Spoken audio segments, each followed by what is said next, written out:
Ça m'a vraiment beaucoup plu, monter les faisceaux et tout ça. Et je dis, tiens, c'est un boulot qui est pas mal. J'essaye de m'appliquer. Pas mal de monde qui me soutient pour que j'aille plus haut.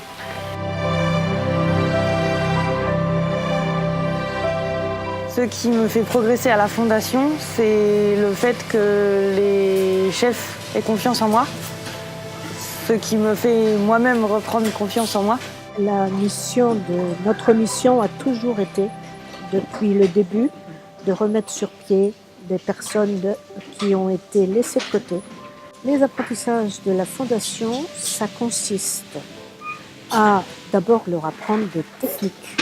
Et ces techniques, elles utilisent nos sens. Et ces sens, ils sont faits pour développer le cerveau. En situation d'apprentissage, il y a des sollicitations répétées. Cette notion de répétitivité des sollicitations cognitives est extrêmement importante.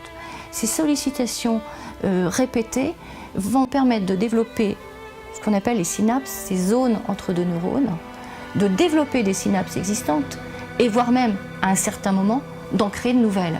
Et donc finalement, ce que la Fondation a fait, c'est de se dire que chez les personnes avec des déficits intellectuels, ce type d'apprentissage exacerbé pouvait améliorer leur situation cérébrale. Donc plus on les stimule, plus on va faire de synapses et plus les cellules vont être efficaces. Et leur efficacité, finalement, va servir à apprendre et reproduire ce qu'on apprend.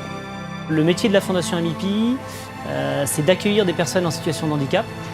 Et grâce à un outil industriel qu'on a développé, qui est l'équipementier automobile, on fabrique des faisceaux, on développe des opérateurs dans leur savoir-être et cognitivement, on développe aussi un certain savoir-faire pour ensuite les insérer dans le milieu ordinaire. Le gros défi qu'on doit relever chaque jour, c'est un peu notre point fort en même temps, c'est d'être dans le milieu automobile avec tout ce que ça engendre comme exigence, que ce soit au niveau rythme, au niveau qualité, au niveau flexibilité, avec des personnes reconnues travailleurs handicapés.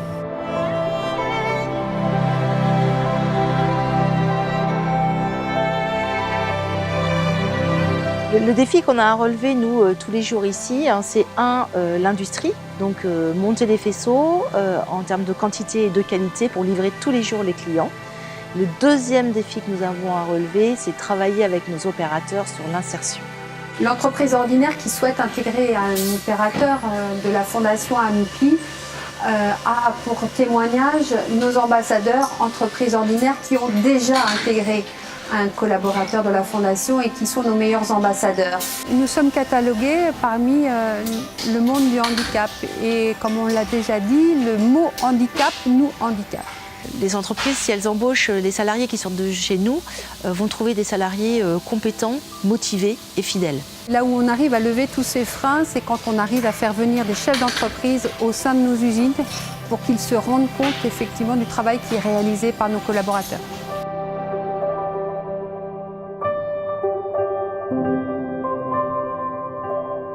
La vision que la Fondation a est celle que Maurice Vendre lui a transmise, à savoir qu'une société ne peut se développer que si on permet aux gens les plus fragiles, et en particulier à ceux atteints de handicap cognitif, de se développer en apprenant. Et c'est en cela qu'il a développé des usines qui sont un fabuleux moyen pour développer des apprentissages, c'est-à-dire la répétitivité des apprentissages, et ainsi de permettre aux gens de gagner leur autonomie.